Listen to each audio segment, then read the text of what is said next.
Bismillahirrahmanirrahim. Assalamualaikum warahmatullahi wabarakatuh. Alhamdulillahirabbil alamin. Alhamdulillahilladzi hadana lihada wa ma kunna linahtadiya laula an hadanallah. Asyhadu an la ilaha illallah wahdahu la syarikalah wa asyhadu anna Muhammadan abduhu wa rasuluhu la nabiyya ba'dah. Radina billahi rabba wa bi Muhammadin nabiyya wa bil islami dina. Rabbi syrah li sadri wa yassir li amri wahlul 'uqdatan min lisani yafqahu qawli.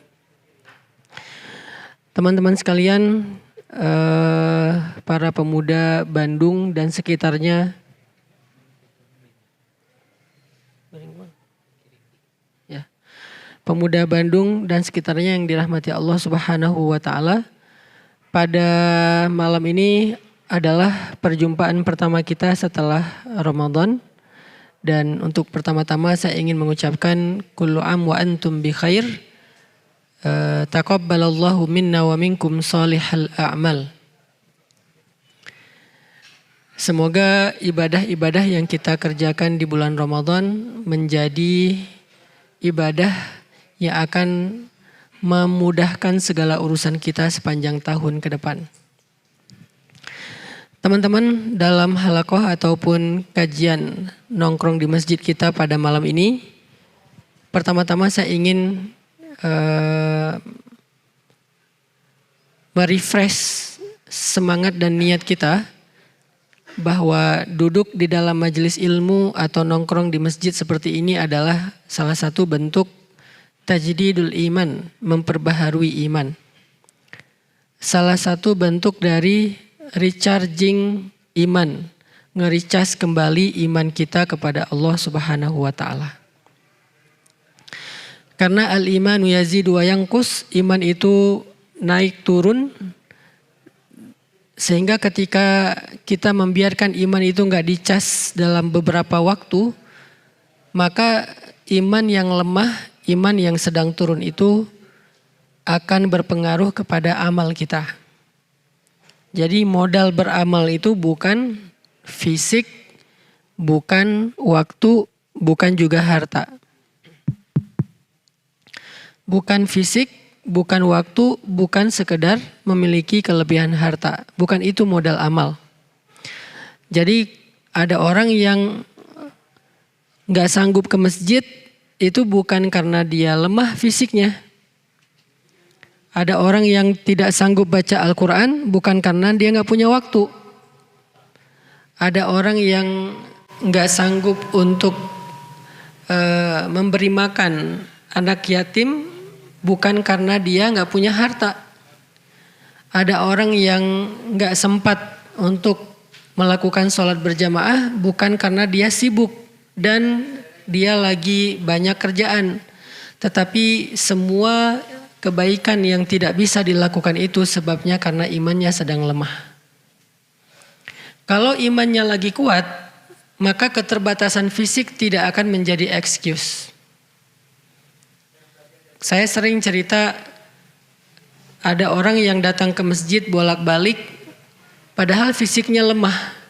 Misalnya kakek-kakek yang rumahnya jauh dari masjid, yang tenaganya sudah mulai lemah, bahkan kakinya gemetar untuk berjalan. Di beberapa masjid di Bandung ada yang untuk masuk ke dalam masjid harus naik tangga yang lumayan tinggi, kayak Masjid Al-Murabbi misalnya di daerah Setrasari, atau Masjid Istiqomah, atau Masjid Ukhuwah ya. Jadi untuk masuk ke dalam masjid dia harus naik tangga. Tapi kakek ini selalu istiqomah ke masjid walaupun fisiknya lemah. Sedangkan kita anak muda yang fisiknya kuat, yang insya Allah gak akan gemetaran kaki kita kalau naik tangga, ternyata gak sanggup ke masjid seistiqomah kakek ini. Itu menjadi bukti penyebab dari kita tidak beramal bukan soal kuatnya fisik, tapi soal iman. Begitu juga dengan masalah keluangan waktu, masalah kelapangan rezeki, dan lain-lain, faktor-faktor yang saya sebutkan tadi itu bukan alasan utama seseorang tidak baik dalam beramal. Alasan utama dan yang paling mempengaruhi amal kita itu adalah kondisi iman. Sehingga kalau kita ingin lebih baik lagi dalam amal solih, ingin lebih sempurna lagi dalam ibadah, hal yang harus kita lakukan adalah kita harus rajin-rajin charging iman, memperbaharui iman. Dan charging iman yang paling baik itu dengan cara duduk di dalam majelis ilmu ataupun mendengar nasihat-nasihat yang baik. Itulah kenapa majelis ilmu itu penting dan diadakan secara rutin. Kenapa banyak banget sih kajian-kajian keislaman? Bukan sekedar untuk nambah wawasan sebetulnya. Karena kalau sekedar untuk nambah wawasan, kita bisa baca sendiri. Kalau sekedar untuk nambah wawasan, kita bisa nonton YouTube. Tapi efek kepada hati dan iman itu beda dengan kita duduk di dalam majelis ilmu. Apalagi kita datang dengan persiapan yang baik. Sebelum datang ke majelis ilmu, mandi dulu misalnya. Memang ngaruh Ustadz, ngaruh. Sama kayak kita datang Jumatan dalam keadaan udah mandi, udah bersih-bersih, pakai pakaian yang baik. Kecuali buat teman-teman yang memang gak mungkin melakukan ini karena datang ke majelis ilmu sambil pulang kuliah, pulang kerja, it's okay. Tapi buat kita yang mungkin masih bisa, maka kita persiapkan sebaik mungkin. Hadir dalam majelis ilmu dengan outfit terbaik, dengan kondisi yang nyaman, udah segar, udah mandi, udah relax, bahkan pakai parfum. Karena itu adab duduk dalam majelis ilmu itu memakai parfum agar malaikat di sebelah kita nyaman, termasuk teman yang di sebelah kita. Nah, ini adalah adab yang membuat nanti ilmu itu akan berpengaruh kepada keimanan kita. Kalau cuman sekedar untuk dapatin wawasan, teman-teman udah pasti seringlah mengakses konten-konten di YouTube ataupun di platform-platform sosial media yang lain. Teman-teman bisa aja baca sendiri di Google atau di e-book kalau nggak baca buku yang hard copy. Tapi majelis ilmu punya keajaiban lain dari sekedar berbagi wawasan. Dia ada keberkahan di dalamnya. Yang kita tahu hadisnya, ketika orang berkumpul untuk mencari ilmu dan berzikir kepada Allah, maka malaikat akan menaungi mereka dan berselawat untuk mereka. Itu nggak didapatkan di dalam cara-cara yang lain selain duduk di dalam majelis ilmu. Ternyata iman juga berpengaruh bukan hanya kepada amal kita, tapi iman juga berpengaruh kepada perilaku kita. Dalam Islam iman itu core. Dia itu asalah, dia itu akar dari banyak hal dalam hidup kita. Jadi kalau dibahasakan dengan alam tara kaifa daraballahu masalan kalimatan thayyibah kasyajaratin thayyibah asluha. Asluha itu dari kata asal. Asal itu dari bahasa Arab jadi bahasa Indonesia, asal. Asalnya, asal itu artinya pokoknya atau akarnya. Asluha sabit. Akarnya, asalnya sangat kuat. Apa akar yang sangat kuat ini? Kata ulama tafsir, iman. Jadi sebuah pohon, maka kekuatan itu terletak kepada akar. Kalau akarnya kuat, gimana pun angin mengguncangkan pohon itu, menggoyangkan pohon tersebut, maka pohon itu tidak akan roboh atau tumbang karena akarnya kuat. Akar itu juga yang akan memberikan nutrisi kepada seluruh pohon itu, mulai dari batangnya, dahannya, daunnya, buahnya, dan seterusnya. Dari akar. Makanya yang pertama Allah bahas asluha, akarnya, yaitu iman. Ini bahasa analogi atau permisalan di dalam Al-Quran. Kalau kita misalnya eh, memiliki akar iman yang ditanam di dalam hati itu dengan kondisi yang baik, maka insya Allah akar ini akan menyerap ilmu, akan menyerap zikrullah, akan menyerap energi-energi yang baik, akan menyerap semua nutrisi yang baik, lalu disebarkan ke seluruh diri kita dan kehidupan kita. Saya nggak bilang tubuh kita ya, karena hati yang dimaksud di sini bukan organ. Maka akar ini akan mengalirkan, akan menyebarkan nutrisi kebaikan ke seluruh diri kita dan kehidupan kita. Tapi begitu akar ini keropos, begitu akar ini rusak, begitu akar ini nggak kuat, lemah karena cuma satu akar, maka kondisi diri kita dan kehidupan kita juga akan berpengaruh kepada yang tidak baik. Itulah kenapa iman itu harus di-refresh. Dia berpengaruh bukan hanya kepada amal solih atau ibadah. Dia bahkan berpengaruh kepada perilaku kita. Kayak gimana maksudnya Ustadz? Iman mempengaruhi behavior, perilaku kita, akhlak kita. Nabi SAW bersabda, "Man kana yu'minu billahi wal yaumil akhir falyakul khairan aw liyasmut."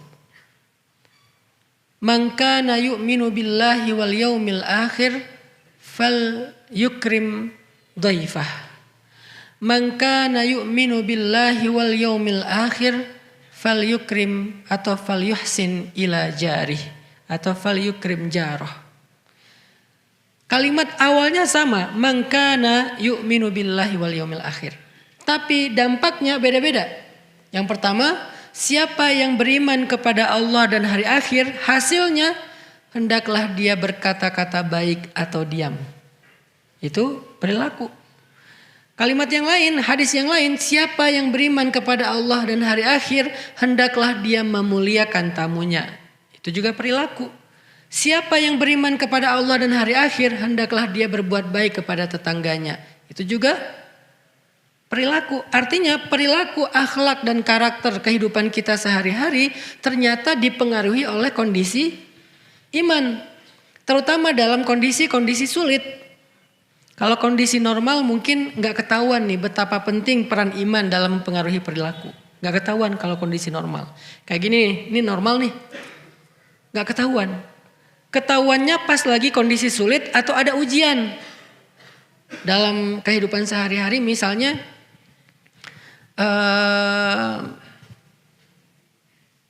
perilaku kita di dalam rumah.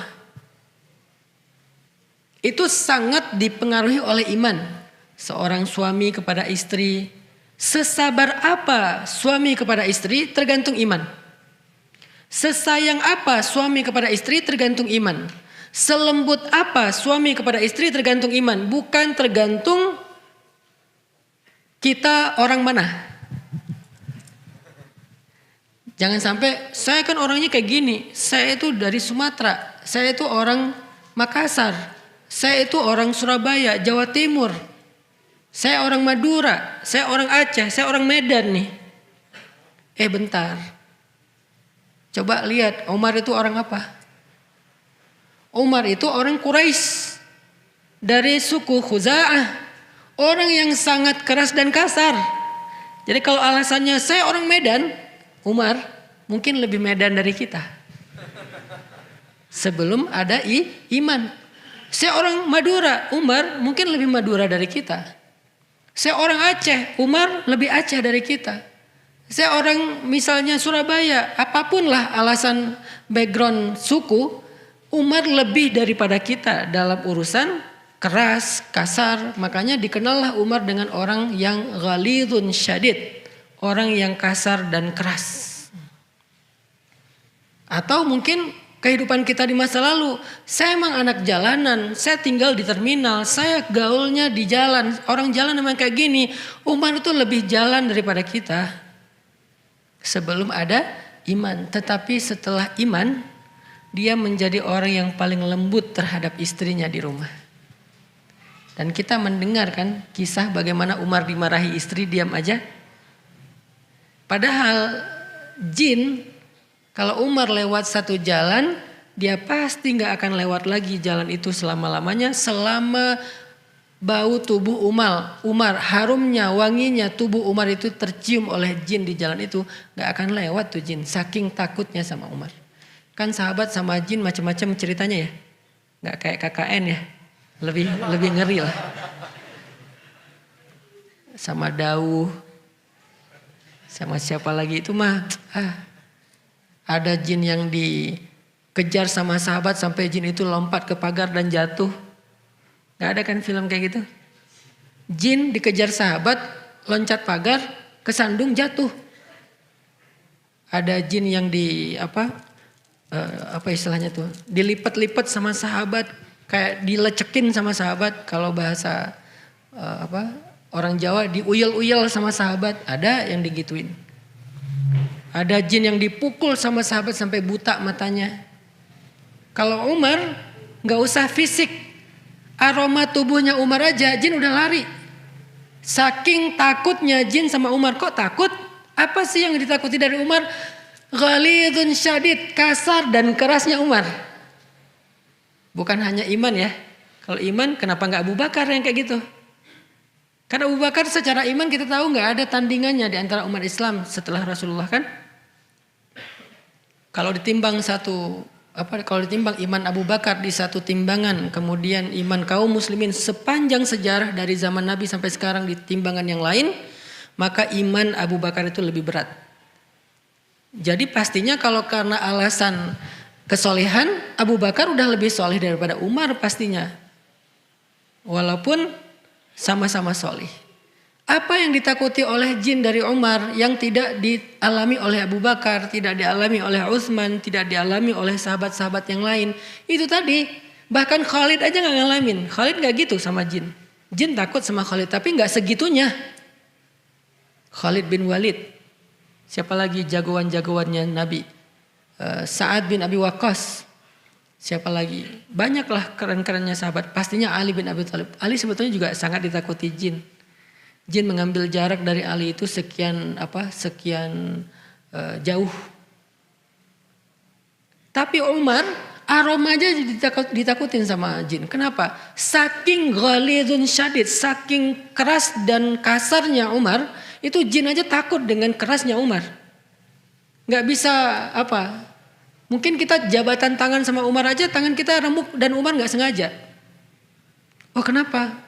Sampai ada yang patah, saking kerasnya dan kuatnya Umar. Jin takut banget tuh. Tapi orang kayak gini di rumah dimarahin istri, diam aja. Kenapa?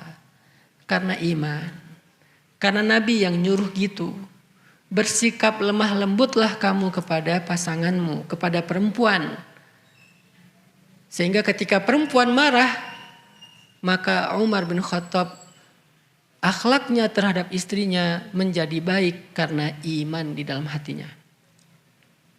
Begitu juga dengan perilaku yang di luar rumah.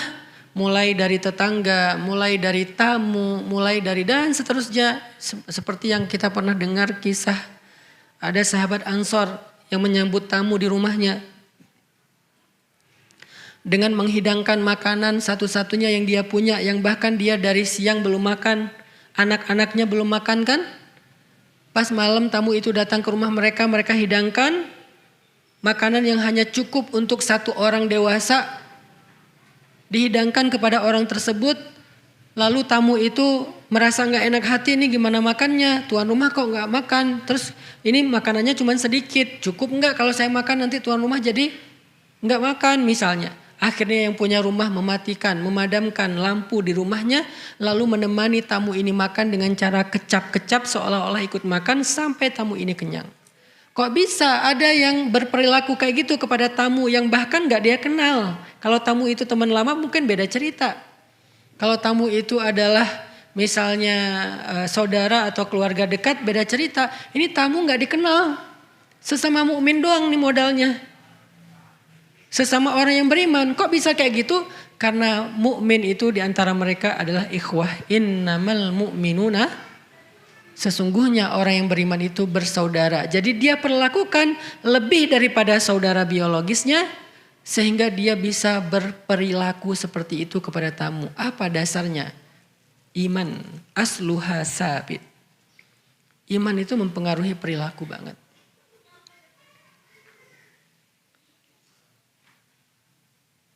Iman itu mempengaruhi mental.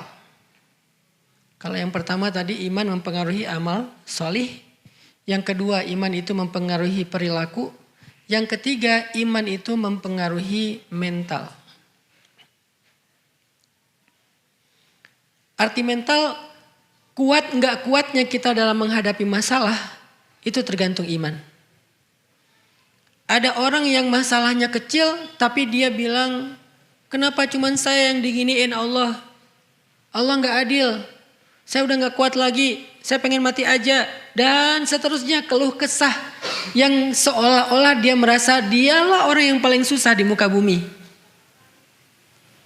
Sebetulnya dia bukan orang paling susah di muka bumi. Dia lagi lemah iman. Karena kalau dia mau fair, dia mau objektif, pasti dia akan menemukan banyak orang di luar sana yang lebih susah daripada hidupnya. Kehidupan mereka lebih susah daripada kehidupannya tuh banyak di luar sana. Kalau kita mulai sedikit melihat keadaan orang yang di bawah kita, itu nggak perlu susah payah kita untuk menemukan mereka. Ada di mana-mana dan mereka lebih susah daripada kita dalam urusan kehidupan. Sehingga kita nggak layak mengeluh kalau mereka aja nggak ngeluh gitu. Sehingga kita nggak boleh berputus asa kalau mereka aja masih berusaha. Sehingga kita nggak boleh menyerah kalau mereka aja masih berjuang. Karena mereka lebih susah dari kita. Tapi kenapa kita berkeluh kesah seolah-olah kita merasa orang yang paling susah dalam hidup di dunia? Iman. Mentalnya nggak kuat. Hanya masalah perasaan, nggak jadi nikah, diputusin, ditolak lamaran, dan seterusnya. Dicuekin, nggak diberikan harapan, atau malah ditikung temen dalam urusan perasaan nih. Apa yang menjadikan seseorang bertahan, survive, bahkan kemudian sukses, sementara yang lain hampir bunuh diri, ada yang bahkan bunuh diri terus nggak berhasil. Apa yang membedakan mereka? Apakah masalahnya? Enggak. Masalahnya hampir sama di antara mereka. Yang membedakan mereka kekuatan iman yang mempengaruhi mental mereka. Jadi kalau hari ini banyak yang mengalami masalah mental atau mental illness, apapun namanya, mau bipolar, mau skizo, mau apapun namanya, maka harusnya hal yang perlu kita kuatkan adalah akar dari diri kita. Akar dari diri kita itu ada di dalam hati, namanya iman. Itu yang harus dikuatkan. Namanya masalah, semua kita punya masalah pasti. Ustadz punya masalah, pasti punya. Masalah kita itu setiap hari, cuman ada yang masalahnya pas satu fase masalahnya kayak naik banget, jadi banyak banget masalah kayak nggak beres-beres. Ada aja bertubi-tubi, ada fase yang landai, tapi tetap ada masalah, cuman nggak seperti yang fase tadi. Ngalamin, semua kita ngalamin, bukan saya doang, bukan teman-teman doang, kita semua ngalamin fase kayak gitu. Apa yang membuat bertahan? Dalam rumah tangga nih buat yang udah nikah. Ada fase ketika kayaknya lagi nyaman, tiba-tiba turun sampai nggak kebayang di bawahnya tuh. Kayak nggak kebayang, aduh kok berat banget, aduh kok sesek banget kayak orang nyelam. Ada kalanya lagi kayak terbang gitu, slow, santai, bisa lihat view yang indah. Ada kalanya turun tapi masih nyaman karena ada di daratan atau di permukaan air. Ada kalanya nyelamnya cuma 5 meter, enak juga. 10 meter, 20 meter, udah mulai kayak ditekan, sesek, sakit kepala, telinga bunyi nguing-nguing, ya. Ada kalanya yang seperti itu, sehingga pengen nyerah, pengen naik ke permukaan cepat-cepat dan ninggalin pasangan kita di bawah. Ada. Apa yang membuat orang bertahan? Iman. Iman kayak gimana maksudnya? Iman yang mengajarkan dia bertahan. Karena iman akan mengatakan, la tayasu min rahmatillah. Jangan berputus asa dari rahmat Allah. Inna nasrallahi qarib. Pertolongan Allah itu sudah dekat. Bertahan, sabar. Pertolongan Allah itu sudah dekat. Allah itu pasti nolong hambanya yang sabar. Gak mungkin dianggurin, gak mungkin ditinggalin, gak mungkin dicuekin, itu gak mungkin. Iman yang bilang kayak gitu, gak mungkin. Ketika kita mengatakan, kok bisa sih Allah ninggalin saya? Pasti bukan iman yang ngomong itu. Yang ngomong itu siapa? Syak, keraguan. Kan lawannya iman keraguan kan? Wa minan nasi man yaqulu amanna billahi wa bil yaumil akhir wa ma hum bimu'minin. Ada orang yang mengatakan kami beriman kepada Allah, kami beriman kepada hari akhir, kata Allah, dan mereka bukanlah orang yang beriman. Mereka bilang iman tapi kata Allah enggak. Kenapa? Karena di dalam hati mereka fi qulubihim marad. Marad apa? Penyakit apa yang ada di dalam hati mereka? Raib. Dzalikal kitabu la raib. Raib. Raib itu bahasa Arab yang jadi bahasa Indonesia. Raib itu hilang. Hilang di sini artinya apa? Diragukan keberadaannya. Berarti raib itu artinya ragu-ragu. Maka lawan dari iman adalah keraguan. Ketika kita mulai meragukan kebaikan, kebesaran, keagungan, kekuasaan Allah dalam konteks masalah pribadi kita, disitulah kita dalam kondisi lemah iman dan kemudian kita akan lemah dalam segala hal. Tapi ketika kita yakin kepada Allah, keagungannya, kebaikannya, kekuasaannya, kemuliaannya dalam konteks masalah kita, disitulah kita sedang kuat iman, maka insya Allah kita akan kuat dalam segala hal. Termasuk kuat mental tadi.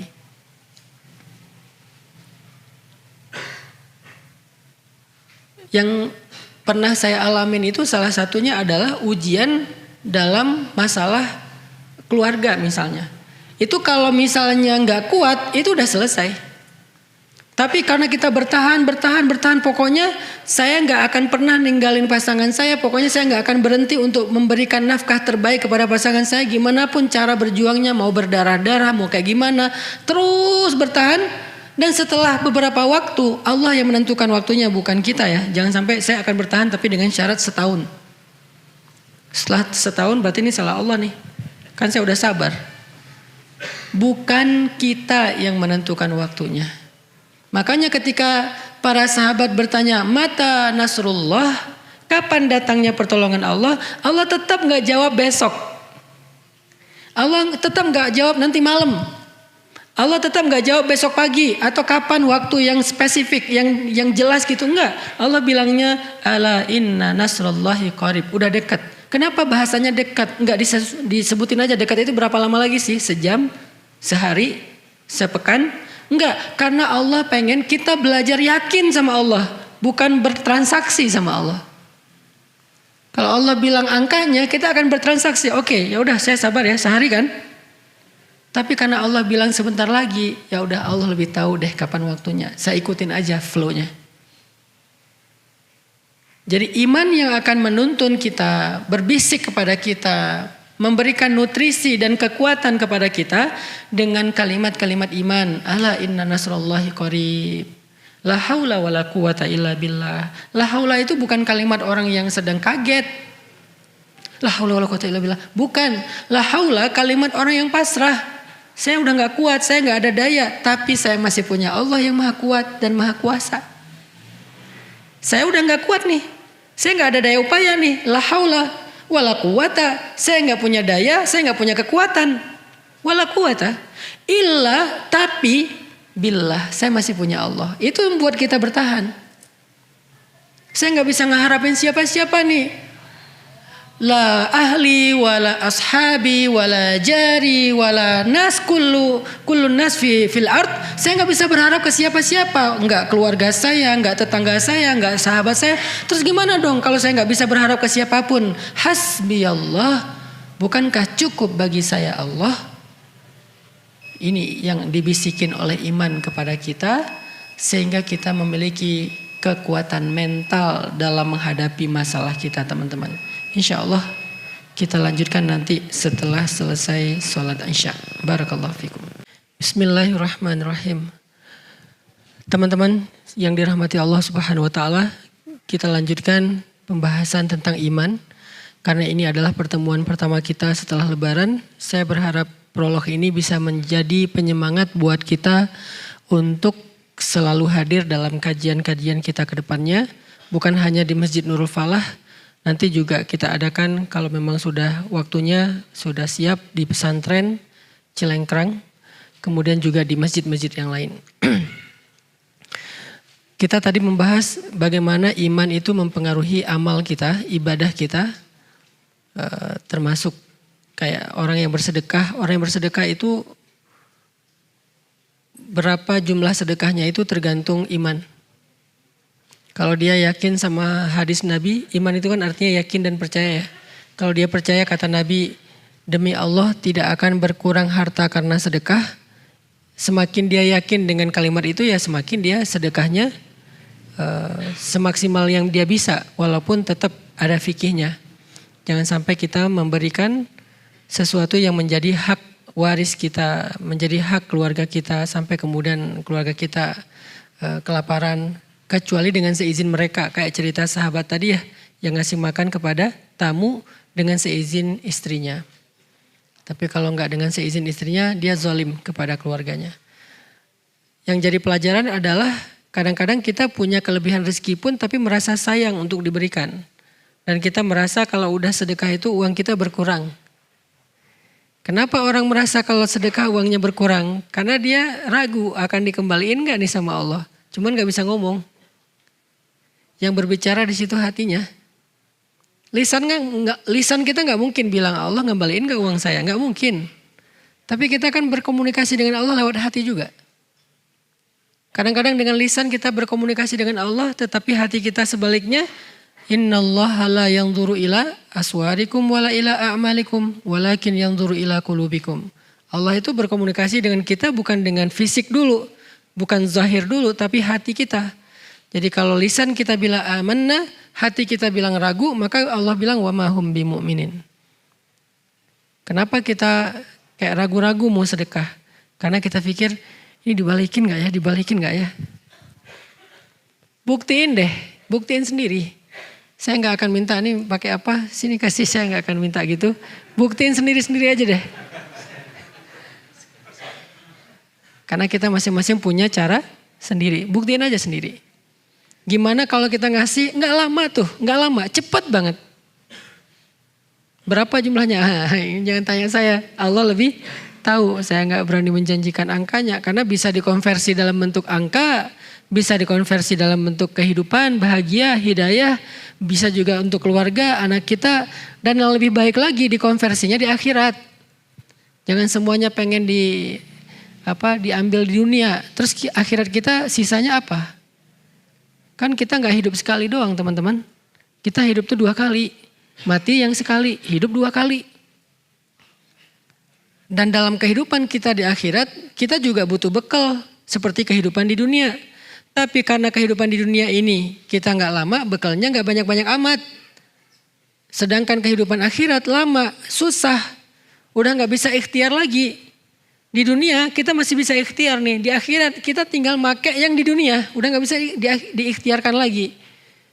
Itulah kenapa butuh bekal akhirat. Jangan semuanya pengen dihabisin di dunia. Kali 700 kali lipat. Kita sedekah 1000 pengen balik 700.000. Kok baliknya cuma 100.000? Kan 600.000-nya di akhirat. Karena kita butuh di akhirat itu lebih banyak daripada butuh di dunia. Kecuali di akhirat ada lapangan pekerjaan. Masih ada proyek-proyekan, masih bisa dagang. Masalahnya di akhirat gak ada itu, adanya cuma nikmat dan kesusahan. Orang yang nikmat artinya dia mendapatkan rahmat Allah dan Allah merahmati dia karena amal-amal dia. Ini biar lengkap nih kalimatnya. Dia tidak mendapatkan nikmat karena amalnya, tetapi dia mendapatkan nikmat karena rahmat Allah. Masuk surga karena rahmat Allah, tetapi Allah merahmati yang beramal. Kan gitu ya. Kita gak masuk surga karena sholat. Kita gak masuk surga karena sedekah, karena puasa, karena amal solih. Kita masuk surga karena rahmat Allah. Ya, terus pertanyaannya siapa yang Allah rahmati? Yang beramal solih. Gimana Allah merahmati yang berbuat dosa, maksiat dan zalim? Kalau gitu di mana keadilan Allah? Kalau Allah sama-sama merahmati yang zalim sama yang terzalimi. Orang menyakiti kita, kemudian maaf nih bahasa lebih vulgar lagi. Seorang koruptor, seorang begal, seorang perampok yang belum bertobat nih ceritanya. Mengambil hak orang lain, merampas hak orang lain, menyakiti orang lain, sama masuk surganya dengan korbannya. Terus di mana keadilan Allah? Kecuali dia sudah bertaubat. Artinya kita di akhirat itu udah nggak bisa lagi beramal, nggak bisa lagi berusaha, sehingga orang yang menyesal di akhirat pasti ngomongnya gini, ya Allah kembalikan saya ke dunia. Maka saya akan melakukan ibadah, sholat, sedekah dan seterusnya. Pasti minta dibalikin ke dunia. Kenapa? Karena di dunia doang bisa berusaha kayak gitu. Sehingga apa yang kita lakukan di dunia ini kalau nggak Allah balas persis dengan angka-angka dalam persepsi logika kita, yakinlah Allah tetap ngebales kok. Cuman dikonversinya di akhirat. Sebagian dikasih ke dunia sesuai dengan kebutuhan kita. Dan Allah lebih tahu kok kebutuhan kita. Tapi yang pasti Allah balas. Dan seringnya sih cara Allah berhitung itu lebih baik daripada cara kita. Kita berhitung dikali sekian, Allah mengalinya lebih dari itu dan tidak ada batas. Seringnya kayak gitu sih. Iman yang menyuruh kita melakukan itu. Berpengaruh kepada ibadah. Kenapa kita berpuasa? Karena Allah memanggil ya ayyuhalladzina amanu. Wahai orang yang beriman. Orang yang beriman yang bisa berpuasa. Kalau nahan lapar dan haus, banyak orang yang bisa, tapi berpuasa dengan makna yang utuh hanya orang yang beriman. Panjang lagi nanti tuh ceritanya tentang bab itu. Tahun depan deh kita bahas di bulan Ramadan. Insya Allah kalau ada umur dan kesempatan. Jadi iman mempengaruhi amal. Kalau kita amalnya lagi lemah, pasti imannya lagi lemah. Coba segera tajdid iman kita, perbaharui iman kita. Refresh iman kita. Kalau ibarat akar, siram lagi tuh akar. Kasih pupuk. Tapi kadang ada orang yang ketika dia amalnya lagi drop, dia nggak tahu mau ngapain. Terus nanya, Ustadz gimana ya biar semangat beribadah? Sederhana jawabannya, tajdid iman kamu. Perbaharui iman kamu. Itu berlaku untuk semua kita. Cuman Rasulullah yang imannya stabil. Setelah Rasulullah bahkan sahabat pun imannya naik turun. Cuman naik turunnya sahabat tuh gini. Naik turunnya kita gini. Udah naik masih nurun sebetulnya. Orang yang normal naik turunnya gini. Kita naik turunnya gini. Apa naik turun kayak gini tuh? Kalau lagi turun yang wajib aja ditinggalin. Kalau lagi naik cuman yang wajib-wajib aja. Kalau yang normal, kalau lagi naik yang sunnah. Kalau lagi turun yang wajib tetap terjaga. Kalau sahabat lagi turun sunnah. Kalau lagi naik sunnahnya lebih dari itu. Artinya gak ada orang yang imannya benar-benar naiknya tuh naik tanpa turun itu kecuali Rasulullah Sallallahu Alaihi Wasallam. Selain itu ya naik turun, cuman model grafiknya unik-unik. Sebaik-baik naik turunnya ya grafiknya para sahabat. Setiap hari imannya naik, turun tetapi mengarah ke atas. Kita kalau bisa kayak gini nih, itu udah keren sih. Naik amal soleh yang sunnah-sunnah ditambah. Pas turun yang wajib nggak ditinggalin. Kalau pas turun yang wajib ditinggalin, pas naik yang wajib dikerjain itu juga gak khusyuk-khusyuk amat, ya udah pasti kayak gini nih. Ke arah ke bawah. Lagi naik nih imannya, mulai sholat wajib. Naik iman sholat wajib, kebayang gak lagi turun? Karena harusnya turun iman, sholat wajib. Naik iman, sholat sunnah. Naik iman, baca Al-Ikhlas. Kebayang gak turunnya? Lagi alhamdulillah lagi semangat nih. Qul huwallahu ahad. Naik iman. Turunnya baca kitab yang lain kali ya. Nah, ini artinya iman mempengaruhi ibadah. Iman mempengaruhi perilaku tadi. Kayak misalnya Abu Bakar pernah marah sama orang. Gara-gara apa marah? Gara-gara ya wajar sih marah. Gara-gara orang itu memfitnah putri kesayangan Abu Bakar dengan fitnah yang keji. Yaitu selingkuh atau zina. Lebih parahnya lagi orang itu ternyata selama ini sering dibantu sama Abu Bakar.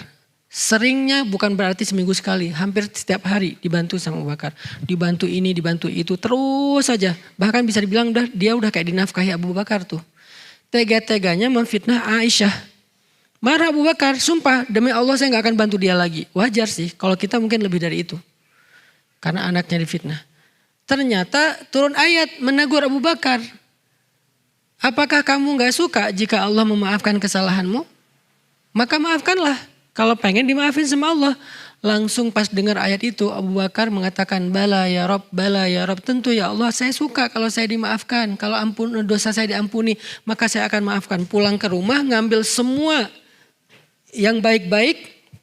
Gandum terbaik, korma terbaik, apalagi roti terbaik diambil.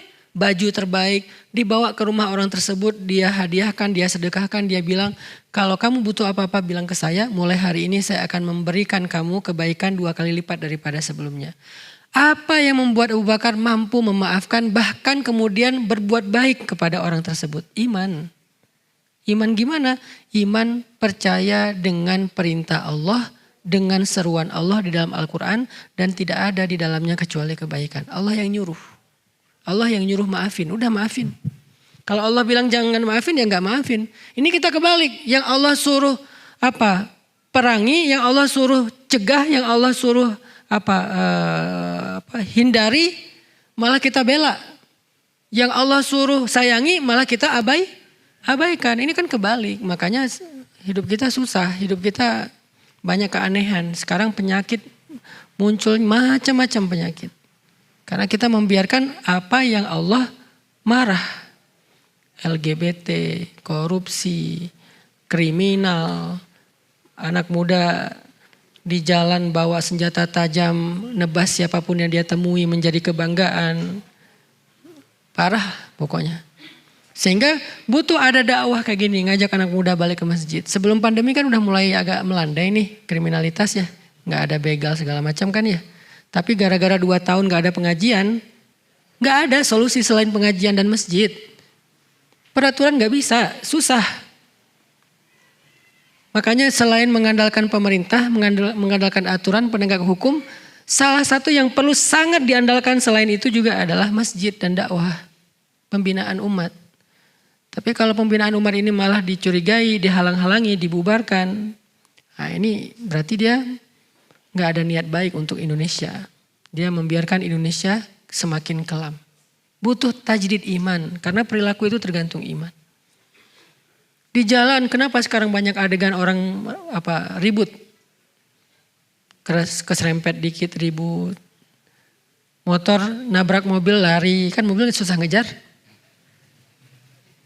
Dia gak percaya kalau kita nabrak mobil, mobilnya lecet, dia rugi 20.000 beli kumpon, kita akan dibalas sama Allah senilai itu. Mungkin lebih dari itu kalau dia doanya lebih parah. Rugi ya Allah saya 20.000, balikin 2 juta. Kan ngeri tuh. Saya pernah keserempet naik motor yang bawa asisten saya. Karena mobil di depan yang bawa ibu-ibu, mungkin dia juga terlalu dekat, gimana-gimana kita yang nabrak, kita yang salah lah ya.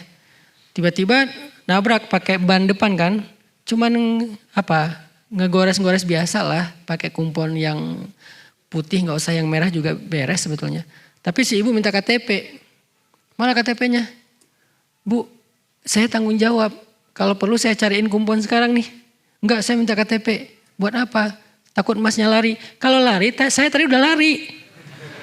Kalau mau lari, saya udah lari. Ibu gak bakal ngejar saya. Orang saya naik motor, macet lagi tuh daerah Setiabudi. Gak mungkin ibu bisa ngejar saya. Kalau mau lari, saya bisa lari dari tadi. Saya berhenti karena saya gak mau nanti Allah mengambil dari hak saya yang lebih gede dari ini. Saya takut sama Allah, saya bilang. Akhirnya dia tahu kalau saya ustadz, akhirnya minta maaf, udah beres, damai. Rugi kan? Harusnya udah saya ganti tuh, ujung-ujungnya ganti sendiri kan? Kena ceramah. Artinya iman itu menahan kita dari marah, dari mengambil hak orang lain. Iman menahan kita dari mencuri, Dan iman itu bukan wawasan agama, teman-teman. Tolong kita jadikan sesuatu yang garis bawahi. Kok bisa tuh ada ustadz, kok bisa ada penceramah, kok bisa ada orang yang ilmu agamanya banyak tapi melakukan hal yang aneh-aneh sekarang? Mereka punya wawasan tetapi mereka bermasalah dengan iman. Karena wawasan agama tidak selalu berbanding lurus dengan iman.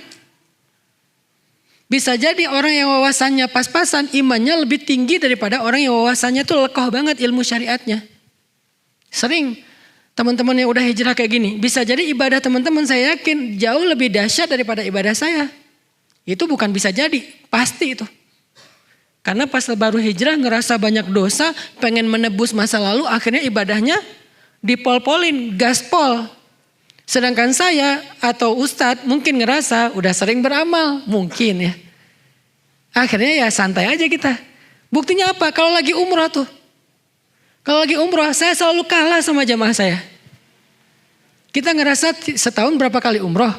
Jamaah kita ngerasa mungkin umrohnya seumur hidup cuma sekali. Kebayang gak tuh beda spiritnya. Sehingga akhirnya jamaah saya setiap hari cium hajar aswad. Setiap hari tawaf 5 kali. Setiap waktu sholat dia tawaf. Kemudian khatam Al-Quran selama 10 hari di sana pas lagi umroh. Pas saya dengar lagi di ruang makan kan kita suka ngobrol tuh.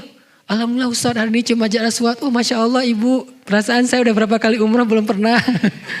Kenapa Ustadz kalah sama dia? Karena ilmu agama tidak selalu berbanding lurus dengan iman. Makanya yang kita lagi belajar di sini bukan wawasan. Teman-teman kalau mau dapat ilmu agama lebih bukan belajar ke saya. Belajar ke Ustadz Abdul Somad, belajar ke Ustadz Ali Dayat, belajar ke Gus Baha. Ini kan orang-orang yang fakih dan alim di bidang agama.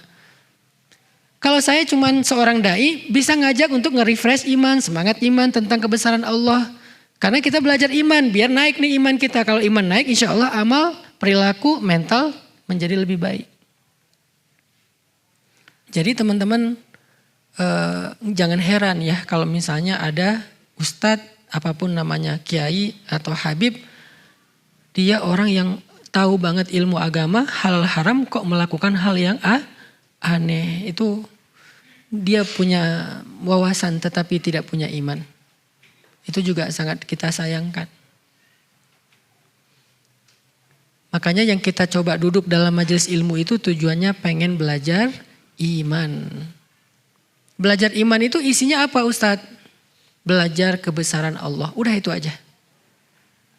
Saya gak mau memperluas pembahasan kemana-mana. Saya gak bahas tentang fikih.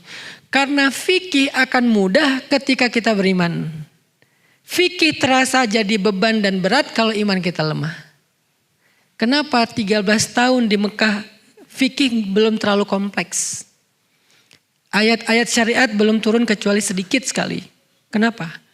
Karena sahabat sedang dibina dulu imannya selama 13 tahun. Begitu nanti sampai ke Madinah hijrah, turun ayat syariat, ini boleh, ini gak boleh, ini halal, ini haram, ini lakukan, ini tinggalkan. Semuanya menjadi mudah buat mereka hasil dari kekuatan iman selama 13 tahun. Tapi kalau dibalik fasenya, baru belajar langsung, baru masuk Islam langsung, lakukan ini, berat, gak akan kuat. Muncullah, Islam mah beban. Saya gak berani hijrah, belum siap. Saya belum siap untuk ini, belum siap untuk itu. Yang belum siap itu bukan apa-apa, imannya yang belum siap. Maka yuk kita belajar iman supaya buruan bisa siap. Kenapa ada orang yang meninggalkan satu pekerjaan yang orang lain itu menginginkan pekerjaannya? Karena di dalamnya ada syubhat. Karena di dalamnya ada syubhat, orang lain kok mau yang syubhat? Karena iman. Iman yang membuat dia berani dan mengambil resiko untuk meninggalkan pekerjaan yang penghasilannya besar karena di dalamnya ada syubhat atau yang haram. Sedangkan yang lain yang imannya lemah atau mungkin belum punya iman, dia tidak melihat itu. Buat dia mana yang menguntungkan dan menghasilkan, bukan mana yang baik dan diridhoi Allah. Buat kita yang gak baik, gak diridhoi Allah, itu bukan rezeki. Jadi kalau ada istilah bukan rezeki kita, itulah yang bukan rezeki kita. Mana yang bukan rezeki kita? Yang haram, itu bukan rezeki kita. Kalau ada yang halal kita hilang, itu bukan, narasinya bukan, ini bukan rezeki kamu. Bukan. Narasinya Allah mau mengganti dengan yang lebih baik dengan ini. Yang bukan rezeki kita itu yang haram, udah itu aja. Jangan sampai kita berpikir ketika kita kehilangan sesuatu, memang bukan rezeki saya. Rezeki kita itu. Tapi kalau kita sabar, Allah pengen mengganti yang lebih baik. Yang bukan rezeki kita itu yang haram atau yang syubhatnya kebanyakan. Kalau yang syubhat-syubhat dikit di zaman ini agak susah. Itu pilihan pribadi. Tetapi kalau pilihan dalam bahasa dakwah, kita nggak boleh terlalu memberatkan seperti itu. Yang jelas-jelas haram itu bukan rezeki kita. Sehingga kita tinggalkan. Nanti makan apa? Iman yang akan menjawab. Bukankah Allah yang ngasih makan? Sehingga ketika seorang ulama ahli ibadah berangkat haji, setelah istri dan anak-anaknya ridho, tidak meninggalkan nafkah kecuali untuk kebutuhan 3 hari. Lalu ketika mereka udah lapar, istrinya ngeluh kepada anak perempuannya. Kamu sih yang menyemangati ayah buat haji. Akhirnya sekarang kita gak tahu mau makan apa, gak ada yang menafkahi kita. Anak perempuannya yang solehan nanya kepada ibunya. Ya ummah, wah ibu. Ayah kita itu Ar-Razzaq atau akilur rizki. Pemberi rezeki atau pemakan rezeki. Ayah itu pemakan rezeki atau pemberi rezeki. Kata ibunya, ya sama dengan kita. Akilur rezeki. Dia pemakan rezeki. Sama dengan kita. Bukan Razzaq, bukan pemberi rezeki. Kalau gitu wahai ummah, pemakan rezeki telah pergi. Tetapi pemberi rezeki tidak akan pernah meninggalkan kita. Ini kalimat iman yang membuat seseorang kuat. Yang saya sering kali bilang, kenapa Ustadz berangkat ke Mesir padahal gak punya modal apa-apa. Bahkan gak bawa uang serupiah pun. Iman yang mengatakan ke saya, yang ngasih saya makan di Indonesia dengan yang ngasih saya makan di Mesir, Allahnya sama. Berangkat aja. Tapi setelah ikhtiar maksimal ya. Ikhtiar ngumpulin duit, akhirnya ada duit habis buat pakai beli visa dan tiket.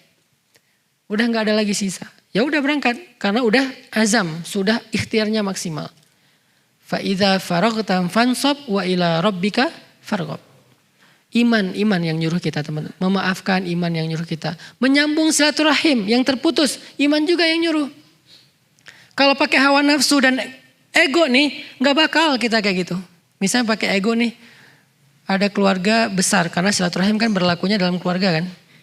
Ada keluarga kita, apa sepupu atau paman atau ponakan atau ipar atau siapapun lah keluarga besar. Ada yang kita nggak srek sama dia, terus sempat ribut, udah gitu putus hubungan.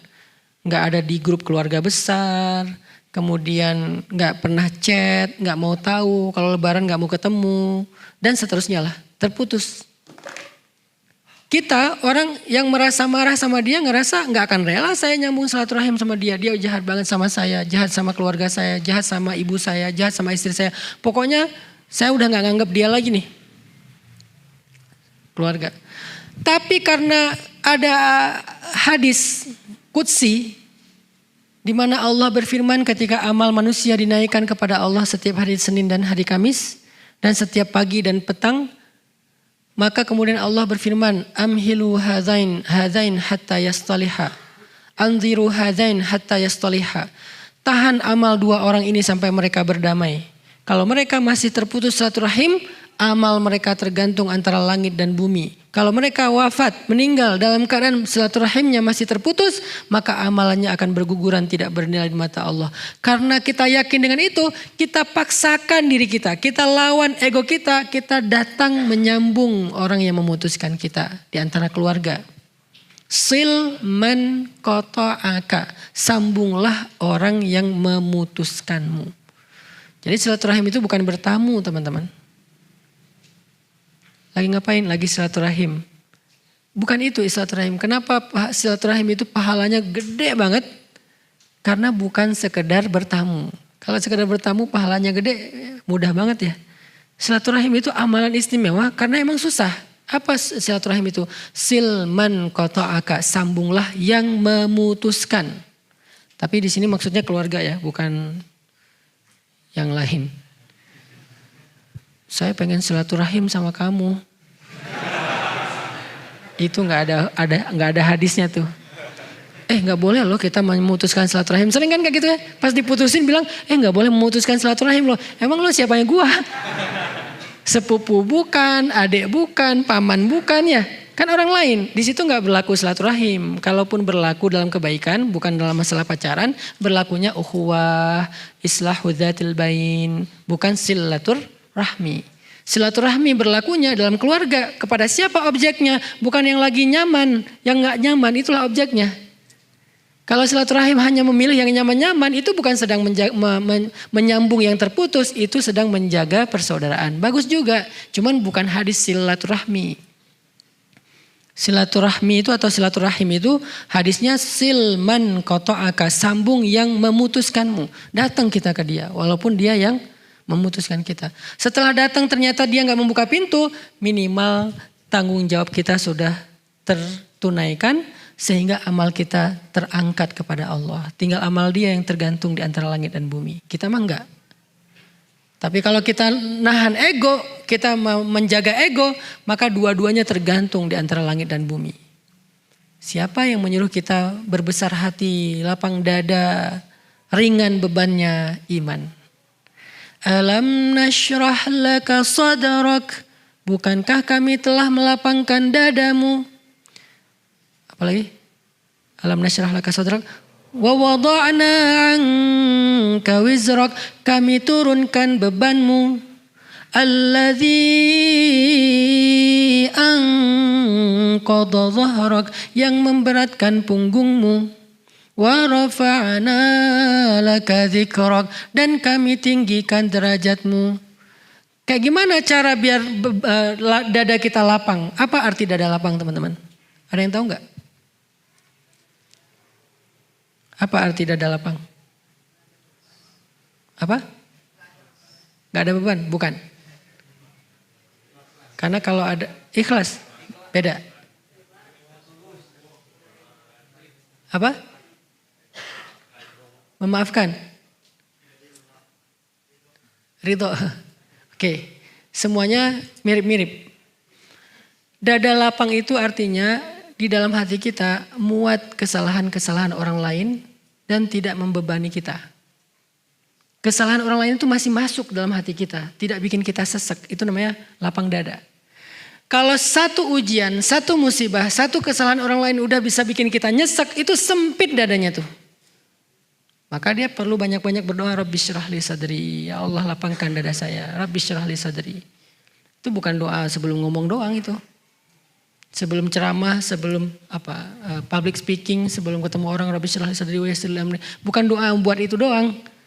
Ketika kita ngerasa satu kesalahan pasangan kita udah bikin kita nyesek, pasti dada kita sempit.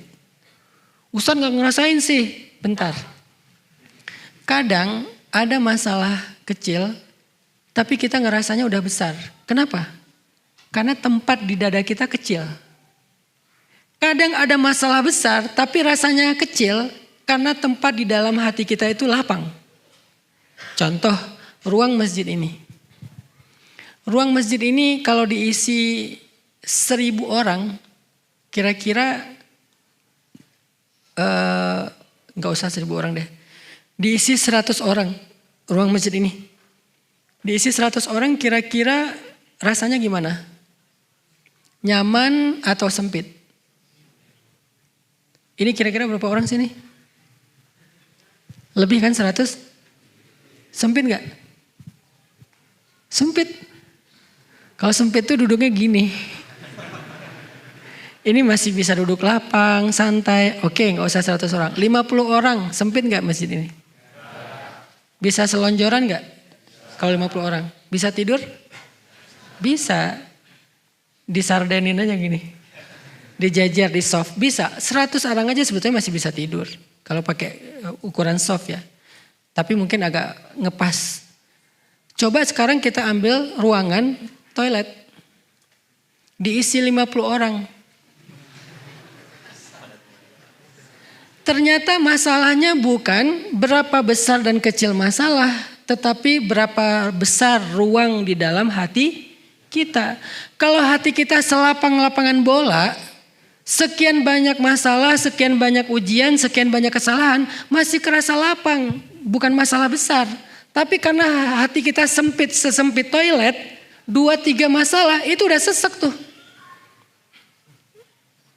Makanya orang yang alam nasyrah laka sadrak berarti orang yang siap dengan berbagai macam masalah karena dadanya lapang. Nabi itu syarhus sadar banget. Lapang banget dadanya. Sehingga beliau gak mudah terganggu dengan omongan orang-orang lain. Yang buat Nabi sedih itu bukan celaan mereka. Nabi gak terpengaruh dengan celaan mereka. Orang Quraisy mencela beliau, menghina beliau, memfitnah beliau. Itu gak ngaruh kepada hati beliau. Yang bikin beliau sedih, mereka gak beriman, menolak kebenaran. Itu yang bikin Nabi sedih. Nabi sedih untuk mereka, bukan untuk dirinya. Jadi jangan pernah, Nabi juga kan sedih Ustaz kalau dicela. Enggak. Kata siapa Nabi sedih kalau dicela? Nabi sedih kepada orang yang mencela, bukan karena celaannya. Kalau kita sedih karena celaannya, orang itu celaka, senang kita. Nabi sedih karena tahu orang yang mencela itu akan celaka. Yang dicela itu kekasih Allah. Dan Allah tuh gak ridho banget kekasihnya dicela. Sama kayak kita, kekasih kita dicela, keluarga kita, orang yang kita sayangi dicela. Kita gak ridho, apalagi Allah. Nabi takut itu sama orang itu. Kasihan dia mencela saya. Ntar kalau Allah marah gimana? Kasihan dia menghina saya. Ntar kalau Allah murka gimana? Nabi kasihan sama dia makanya sedih. Bukan karena beliau dicela. Jadi jangan pakai dalil Nabi juga kan sedih kalau dicela. Enggak sedih Nabi itu kalau dicela. Kok bisa sih Nabi nahan? Kok bisa sih Nabi kuat dengan semua perilaku enggak nyaman di sekitarnya? Karena syarhus sadar, lapang dada Nabi itu. Bagaimana Nabi kok bisa lapang dadanya? Baca satu surat sebelum surat itu. Surat Ad-Duha. Ma wadda'aka rabbuka wa ma qala. Allah enggak pernah ninggalin kamu. Itu modalnya ya, yakin iman. Alam yajidka yatiman fa'awa wa wajadaka dhallan fahada wa wajadaka ailan fa'aghna. Itu iman. Jadi surat Ad-Duha Allah lagi ngajarin Nabi tentang iman, percaya, berserah sama Allah. Hasilnya surat Al-Insyirah atau Asy-Syarah, lapang dada. Menjadi ringan beban di punggungnya. Kita belum apa-apa udah kebeban.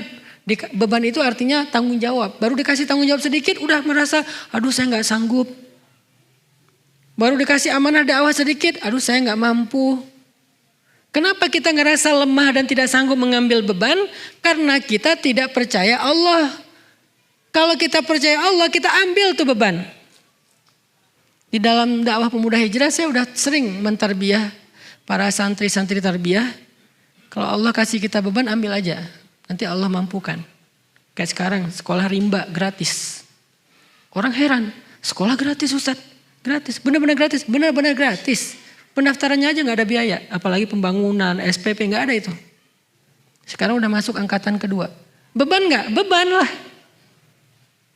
Terus beban itu saya timpakan ke guru. Enggak juga lah, guru mah tetap profesional. Di atas UMR. Gak boleh gurunya mentang-mentang yayasan dapat beban sekolah gratis, ya guru ikhlas aja ya. Kan kita sekolah gratis. Saya gak mau gitu. Terus siapa yang ambil beban? Saya bersama tim saya di yayasan. Kita harus ambil beban ini. Biar saya yang cari nafkahnya. Mereka biar fokus mengajar. Anak-anak biar fokus belajar. Saya cari nafkah sebagai ayah misalnya. Anak saya belajar, istri saya yang penting ngurus rumah, ayahnya cari nafkah. Kan kita sebagai laki-laki kan gitu kan, ar-rijal.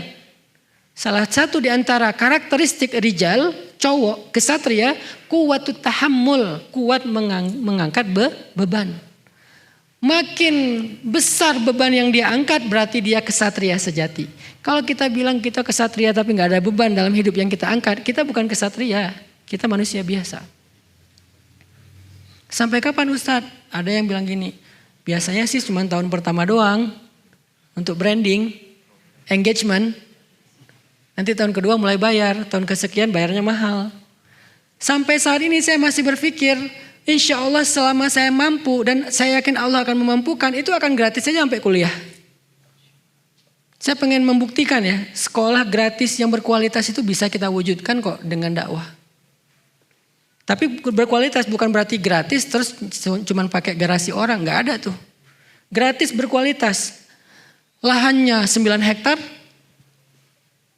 Kemudian konsepnya alam, setiap anak dikasih 1 kapling tanah buat mereka farming. Nanti kita sedang cari domba-domba yang bagus buat 1 anak tuh megang 1 domba. Jadi namanya farming dan mengurus ternak itu bukan simulasi pas lagi mau menjelang liburan doang sesekali. Terus masuk dalam foto, ini sekolah kami ada program ini. Enggak, setiap hari ada. Saya bilang kepada kepala sekolah, kalau boleh saya meminta setiap hari ada farming, setiap hari, karena itulah pendidikan sejatinya, bukan cuma teori. Ini kita lagi nyari vendor yang cocok buat bikin kolam renang, coba sekolah gratis ada kolam renang, kolam ikan 2, kemudian ada ternak domba, ada ternak ayam, ada farming, 1 orang 1 kapling. Kalau lagi panen, mereka ambil itu daun sayur dari kaplingnya, bawa pulang ke rumah hadiah buat ibu. Mama, Umi, ibu, ini hadiah dari aku, dari kebun di sekolah. Gratis. Gak bayar. Dapat telur kampung dari ayam yang diternak, bawa pulang ayam. Pakai pita, ikat. Mama, pulang sekolah bawa hadiah. Mana sekolah kayak gitu coba? Yang bayar sekian puluh juta aja belum tentu bisa kayak gitu kan? Akhirnya karena di sekolah gak ada program kayak gitu, pergi ke mall. Ke PVJ cuma mau ngasih makan kelinci. Bayar pula. Udah kita yang ngasih makan bayar. Tapi kan namanya juga objek wisata ya, wajar. Nah, ada berkuda, ada stable. Ada stable sendiri, bisa berkuda sendiri. Silakan, diprogram nanti jadwalnya biar teratur. Belajar berkuda gratis. Coba teman-teman sekali berkuda bayar berapa? Gak usah di jauh-jauh Cisangkuy deh. 1 putaran doang. Yang ada kuda yang dikasih pelana yang bendera Amerika itu. 1 putaran 50.000. Itu bukan belajar berkuda. Itu lagi pengen tahu rasanya naik kuda, nggak jadi bisa berkuda. Kalau di kita emang dilatih sama seorang pelatih berkuda sampai anak-anak ini harapannya kelas 6 SD nanti target saya, mereka itu udah bisa berkuda dengan gallop, udah canter, udah lari, udah benar-benar bisa berkuda. Karena itu bukan atlet ya, itu skill wajibnya cowok, khususnya cowok. Kalau cewek sunnah boleh, kalau bisa lebih bagus, nggak bisa nggak apa-apa. Cowok harus berenang, harus bisa berenang, gratis. Itu namanya beban. Kok Ustaz ngambil kayak gitu sementara finansial pemuda hijrah juga gak gede-gede amat, belum tentu siap sekian tahun. Saya punya keyakinan kalau kita udah ambil beban, Allah akan kuatkan. Kekuatan pundak kita ini tergantung beban yang kita pikul dalam konteks agama.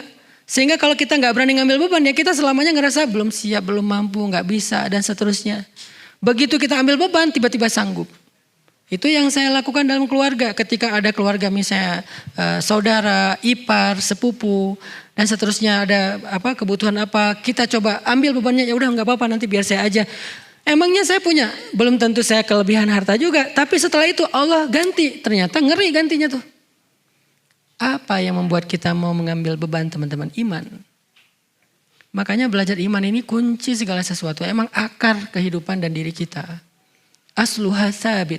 Kalau udah asluha sabit, far'uha fis sama. Nanti dahannya menjulang sampai ke langit. Tu'ti ukulaha kullahinin biizni rabbiha. Buah dan daunnya akan lebat sekali dan memberikan hasil setiap waktu dengan izin Allah. Itu efek dari akar iman. Jadi belajar iman itu penting. Gara-gara belajar iman, kita akhirnya jadi berani melakukan hal-hal yang orang lain gak berani. Kita jadi mampu melakukan hal-hal yang orang lain gak mampu. Termasuk tadi masalah mental. Kita bertahan dengan hal yang orang lain gak bertahan. Aku gak habis pikir kok dia kuat ya, kok dia sabar ya. Iman, siapa dia? Bilal. Sampai orang-orang Quraisy pun bertanya, aku takut dia akan mati. Ketika lagi nonton live streaming Bilal disiksa, ada viewers yang komen, aku takut dia mati. Terus viewer yang lain nanya, siapa yang kamu maksud?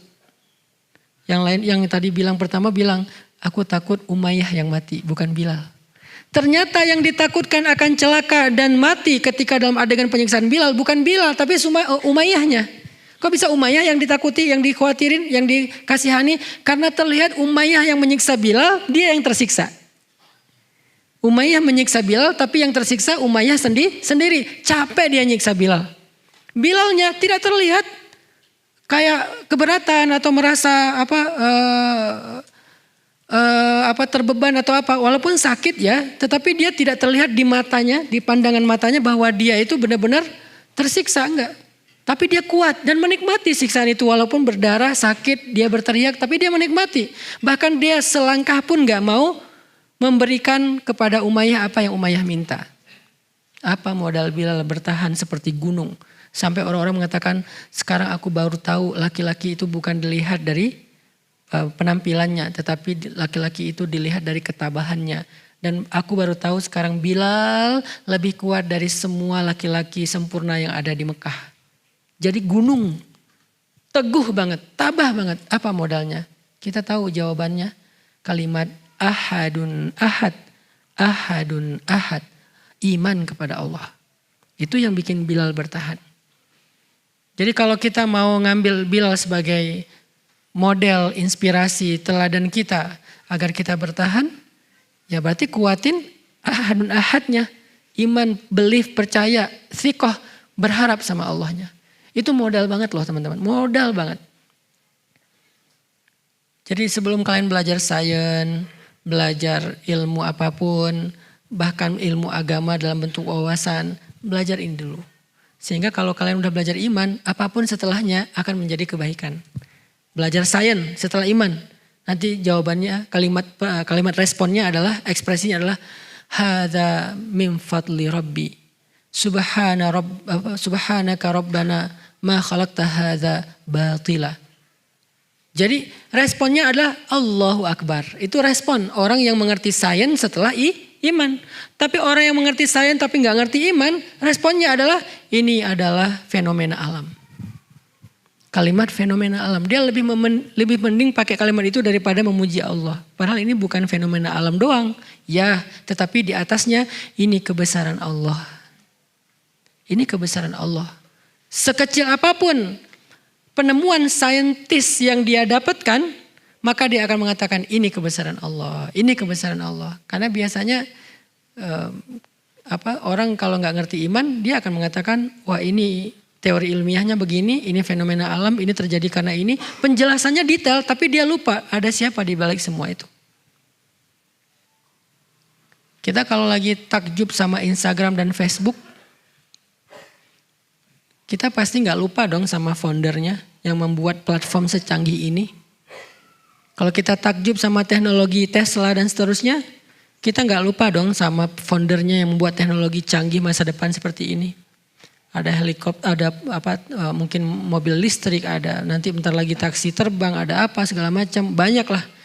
Kita kalau takjub sama misalnya sebuah platform jual beli yang bikin banyak orang jadi orang kaya kayak Amazon, kita takjub juga pasti sama foundernya. Artinya kenapa kita nggak lupa sama Jeff Bezos, Elon Musk, Mark Zuckerberg dan seterusnya? Karena kita tahu mereka sebelum kita paham mereka itu nggak terputus dari karya mereka. Maka karya Allah yaitu ciptaannya nggak akan terputus dari Robnya. Ini nggak terjadi tanpa Allah. Sebagaimana Facebook nggak ada tanpa si Mark. Sebagaimana Tesla nggak ada tanpa misalnya Elon. Sebagaimana misalnya si Microsoft nggak ada tanpa Bill Gates. Amazon nggak ada tanpa Jeff dan seterusnya. Kita yakin itu.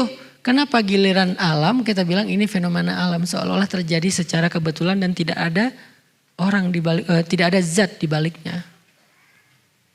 Kita kagum banget sama karya-karya kecil manusia, kita kurang kagum sama karya besar yang Maha Pencipta. Itu iman. Makanya belajar iman dulu sebelum apapun. Jadilah mukmin dulu. Termasuk jadi pengusaha, apalagi pengusaha, modalnya iman banget itu. Kalau nggak karena modal iman, kemungkinannya satu, dia nggak akan bertahan. Kemungkinan kedua, kalau dia sukses, dia akan jadi orang yang sombong dan lupa diri. Kalau belum sukses nggak akan bertahan, setelah sukses lupa diri dan sombong. Tapi kalau dia beriman sebelum sukses, dia akan bertahan sampai dia sukses. Kalau setelah sukses, dia menjadi orang yang paling bermanfaat untuk orang lain dan tidak lupa kepada Allah. Hadza min fadli rabbi. Belajar iman. Bagaimana cara kita belajar iman teman-teman? Belajar iman duduk dalam majelis ilmu, mendengarkan nasihat-nasihat tentang Allah. Jadi kita nongkrong ini lagi ngomongin siapa nih? Ngomongin Allah. Kita gak ngomongin artis, kita gak ngomongin tentang berita yang lagi viral, kita gak ngomongin tentang diri kita lagi ngomongin tentang Allah. Itu tujuan kita duduk dalam majelis ilmu. Semua tema saya bisa dibilang itu sebetulnya tema akidah. Cuman dalam konteks-konteks yang berbeda. Jomblo fisabilillah itu akidah banget itu. Kok bisa Ustaz? Kan ada statementnya. Serahkan aja hatinya kepada Allah. Biar Allah yang menggenggam hatinya. Jadi jangan kamu yang genggam. Putusin udah gitu serahin sama Allah. Itu kan ilmu akidah. Karena akidah itu solusi. Iman itu solusi. Kalau bukan karena kita yakin sama Allah gak berani juga kita mutusin ya. Nanti kalau jadi sama yang lain gimana? Nanti kalau dia berubah pikiran gimana? Allah yang menjaga hatinya. Tapi terjadi Ustadz setelah diputusin jadi sama yang lain. Artinya Allah memang pengen ngasih kamu yang lebih baik dari dia. Emang kamu lebih tahu dari Allah? Allahu ya'lamu wa antum la ta'lamun. Allah lebih tahu dan kamu gak tahu. Mana? Ya sabar. Kapan? Ala inna nasrullahi qarib. Bentar lagi tunggu. Lagi disiapin yang terbaik. Kamu juga persiapkan diri biar gak jomplang gitu. Dia udah baik kamunya gak benar. Kasihan dia. Kamu udah baik, dia belum siap. Kasihan kamu, lagi disiapin sama Allah. Ada waktunya nanti. Memang bisa Ustaz. Saya mah yakinnya 100% bisa, itu udah pasti itu. Teori akidah itu udah gak ada 1%, 0,0 sekian persen pun gak ada keraguan. 100% benar udah. Lebih benar daripada kita yakin batu dilempar ke langit, jatuh ke bumi secara gravitasi. Lebih dari itu. Itu kita yakinnya ada sisa ragu gak? Kalau kita lempar barang nih. Ini saya lepaskan jatuh ke tanah gak nih? Masih ada yang meragukan?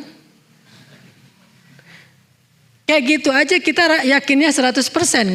Gara-gara gaya gravitasi. Harusnya kepada Allah kita lebih yakin daripada kepada gravitasi. Berarti gak boleh ada keraguan secuil pun. Yakin banget. Lebih yakin daripada benda yang saya jatuhkan nanti pasti akan jatuh ke tanah atau ke lantai. Lebih yakin dari itu. Kalau lebih yakin dari itu, falimal ya's. Kenapa berkeluh kesah? Kalau lebih yakin dari itu, kenapa harus berkeluh kesah? Udah tenang aja, ada Allah. Itu kan kalimat yang sering-sering saya ulang-ulangi. Jadi kajian saya dari 2015, apapun judulnya, sebetulnya substansinya itu ilmu tentang akidah. Cuman saya gak suka membahasnya dengan teori rububiyah, uluhiyah, asma, sifat. Kenapa? Karena saya ingin menyederhanakan dan membuatnya mudah untuk kita pahami. Kalau mau bahas kayak gitu bisa. Kita tinggal buka kitab akidah, kita tinggal ikutin kurikulum tentang bab akidah, ma'rifatullah. Banyak. Dan kita juga dulu waktu di pondok 6 tahun belajar itu. Terus di Al-Azhar belajar itu juga. Tapi kenapa gak dibahas kayak gitu aja? Kalau dibahas kayak gitu segmentasi saya bukan orang yang baru hijrah dan baru mau hijrah. Tapi segmen saya udah lama belajar akidah dan mereka gak butuh dakwah saya. Yang butuh dakwah saya orang pengen pulang ke Allah tapi gak tahu jalan. Mereka tuh pengen pulang sama Allah tapi gak tahu jalan. Jalan yang ditunjukin sama yang lainnya itu gak kebaca sama mereka, ribet. Baca mapnya tapi saya gak ngerti nih mapnya ini apa. Mereka butuh map yang sederhana tapi sampai. Itu kan. Sehingga kita sederhanakan bahasanya. Kebayang gak teman-teman pakai mobil yang di dashboard atau head unitnya itu bahasa Cina. Ada kan yang mobil build up tuh. Bahasa Jepang, bahasa Cina. Mau mencet oke aja kita bingung. Mana nih oke-nya? Kita cari yang paling kecil. Biasanya oke kan 2 huruf tuh. Cari yang simbol-simbolnya sederhana. Klik. Ternyata itu cancel. Bisa juga kayak gitu. Artinya karena kita gak ngerti kita gak bisa pakai. Makanya butuh penterjemah yang bisa menerjemahkan ilmu yang sangat luas, yang sangat istimewa ini dalam bahasa yang sederhana. Ilmunya gak sederhana sih. Teorinya gak sederhana. Tapi harus ada terjemah yang sederhana. Itu yang kenapa saya bicara akidah dalam bahasa yang sederhana. Nanti kita bahas Asmaul Husna misalnya. Gimana cara memahami Al-Quddus dalam konteks anak muda. Gimana memahami Al-Wahhab dalam konteks daily life kita. Gimana memahami tentang Al-Malik dalam konteks kehidupan sehari-hari kita. Itu kan memahaminya tentang akidah. Cuman pembahasannya yang harus praktis. Jadi ada action orientednya. Harus bisa langsung diamalkan. Jadi yuk sama-sama kita duduk dalam majelis ini ke depan. Nanti saya serahkan kepada pemuda hijrah. Mau diadakan 2 minggu sekali atau sebulan sekali. Di hari apa cocoknya, karena sekarang karena udah mulai normal mungkin weekend saya lebih banyak di luar. Semalam jam 3 ya Niko ya, kita baru datang dari Aceh. Ngapain Ustadz ke Aceh? Mau support dakwah Ustadz Amri, karena di Aceh mau bikin kayak pemuda hijrah tapi namanya Akrab. movement anak muda, saya support datang ke Aceh. Sekaligus silaturahim keluarga dan sahabat-sahabat. Setelah ini misalnya kemana lagi, itu haknya sahabat-sahabat saya, teman-teman kita yang ada di luar Bandung. Karena kita lebih fleksibel, kita bisa weekdays. Mau weekend silahkan nanti ke pesantren. Jangan hanya karena ada kajian saya, ada kajian yang lain juga ketika dibuka hadir. Oh belajar sama Ustadz Aslam, belajar sama Ustadz Imam, belajar sama Ustadz siapa lagi. Karena kita insya Allah punya banyak guru-guru yang akan mengajarkan kita. Belajar tahsin dan Al-Quran sama Syekh Yazin. Sehingga nanti kita terus mengasah iman kita. Kalau bisa pas belajar kayak gitu, minta nasihat iman aja sedikit. Karena belajar tahsin pun ada iman, apalagi belajar Al-Quran ya. Kan banyak ayat-ayat iman tuh. Belajar syariat pun harus dengan iman. Kalau enggak kita enggak akan sanggup menjalankan syariat. Syariat berkurban bentar lagi. Kalau enggak pakai iman, pasti itu berat tuh. Tapi beli handphone, ringan itu. Handphone iPhone 14 bentar lagi keluar. Yang katanya di belakang juga udah bisa ada touchscreen-nya di belakang. Berapa harganya? Yang paling murahnya 18 juta. Oh murah banget loh. 18 juta. Kalau yang Pro Max 30 juta. Oh dapat yang kayak gini 30 juta. Worth it banget ya. Giliran kambing, domba cuman 4 juta yang ideal. Kita anggap maaf ya saya belum sanggup. Saya bukan orang yang mampu dan segala macam. Ada aja excuse-nya. Apa masalahnya? Iman, bukan mampu nggak mampu. Tapi kalau kita yakin bahwa domba atau sapi yang kita kurbankan di Idul Adha itu nggak mungkin sia-sia, nggak akan mengurangi harta kita, udah itu mah ringan banget. Justru yang mengurangi harta kita itu membeli urusan dunia itu kurang harta kita, benar-benar kurang. Apalagi elektronik, saat beli aja udah berkurang. Kendaraan baru beli udah turun. Kecuali aset-aset mungkin dia agak stabil atau cenderung naik. Tapi kalau kendaraan, elektronik kan baru beli juga udah turun. Karena berstatus second kan, baru beli juga. Gak lagi berstatus baru. Sejak dibuka wrappingnya atau kotaknya udah berstatus second dan udah langsung turun harganya. Walaupun belum kita install apa-apa. Buka aja nih wrappingnya nih. Udah harganya turun 50 ribu, 100 ribu. Baru buka doang wrappingnya. Belum saya pegang kok handphonenya, tapi ini udah kebuka nih. Handphone belum dipegang, udah kebuka gini, udah turun. Tapi insya Allah kalau fisabilillah, salah satunya berkurban, nggak kayak gitu teorinya. Tapi kok kita nggak yakin sih, kok kita nggak gregetan sih, kok kita nggak semangat sih? Tadi masalah iman. Sama Allah, kalau kita udah bukan hanya naiknya itu sejak kita niat udah naik tuh harta kita. Niatnya benar ya. Saya tahun ini pengen domba. Yang udah biasa domba, tahun ini saya pengen sapi. Baru niat nih, udah naik harga. Udah naik derajat, udah naik pahala. Jadi pahala niatnya doang. Udah gitu kita beli. Belum disembelih, baru dititipin. Udah naik lagi pahalanya. Disembelih sama kita, apalagi kalau kita bisa menyembelih sendiri, lebih keren lagi. Saya sih pengen bikin tren ya tahun ini. Bagi yang mau aja. Yuk kita belajar menyembelih domba sendiri. Nanti di pesantren, bentar lagi kita akan bikin tarbiyah menyembelih domba. Gak usah sapi dulu deh, domba dulu aja. Buat anak muda yang sudah mau menyembelih domba tahun ini, berkurban domba, tolong usahakan mulai tahun ini kalau bisa nih ya bagi yang serius nih. Mulai nyembelih sendiri deh biar sempurna ibadahnya. Jangan disembelih orang. Kan biasanya masalah di Idul Adha itu susah nyari jagal ya. Jagal laris manis tuh. Dari pagi nyembeli sampai malam, malam tidur gak sengaja. Saking laris refleks gitu kan. Wah kerjaannya siang-siang, wah sepanjang. Tuh Ertugrul tuh, anak saya yang paling kecil gara-gara ngelihat saya nyembeli. Sampai hari ini asal digendong. Saya gendong dia. Udah gitu salah. Takbir dulu. Allahu Akbar, Allahu Akbar. Nggak gini dia. Kalau gini berarti dia salah. Karena dia ngelihat kita udah dapat tarbiyah tentang cara menyembelih yang benar. Gini caranya. Mau pakai pedang palsu, mau tangan saya juga nyesel. Aduh salah nih saya nunjukin ke Ertugrul. Jadi tahun ini dia saya suruh main aja deh. Gak usah lihat lagi saya nyembelih. Karena ntar. Artinya mulai tahun ini bisa gak nih anak muda Bandung duluan nih. Kan biasanya tren dari kita kan. Anak muda Bandung, kalian yang udah bisa berkurban satu domba, usahakan nyembelih sendiri. Nanti dari panitia tinggal nyiapin bilah pisaunya aja nih. Datang kan biasa kita nonton domba yang kita punya kan. Nah sekarang jangan cuma nonton, apalagi sampai bilang saya nggak kuat lihat darah. Cewek ngomong gitu oke. Kita ngomong gitu nggak kuat lihat darah. Astagfirullahaladzim. Belajar tahun ini kita kuatkan, karena kalau rame-rame biasanya lebih kuat kan. Kalau sendiri kan nggak ini ya, nggak tega kan, kita orangnya lembut sih. Kalau rame-rame insya Allah lebih berani. Nah kita nanti akan, tapi ikut tutorial dulu, jangan asal-asalan nanti menzalimi dan menyakiti hewan sembelihan. Latihan dulu, nanti di pesantren kita bikin pelatihan menyembelih yang syar'i, yang sunnah, yang tidak menyakiti, yang membuat dagingnya tidak mengandung kolesterol karena darahnya habis semuanya. Insya Allah sehat dimakan juga, karena syariat itu pasti baik. Karena kita nggak menjalankan syariat dengan baik, makanya kita penyakitan ya. Nah itu nanti kita latihan bareng-bareng.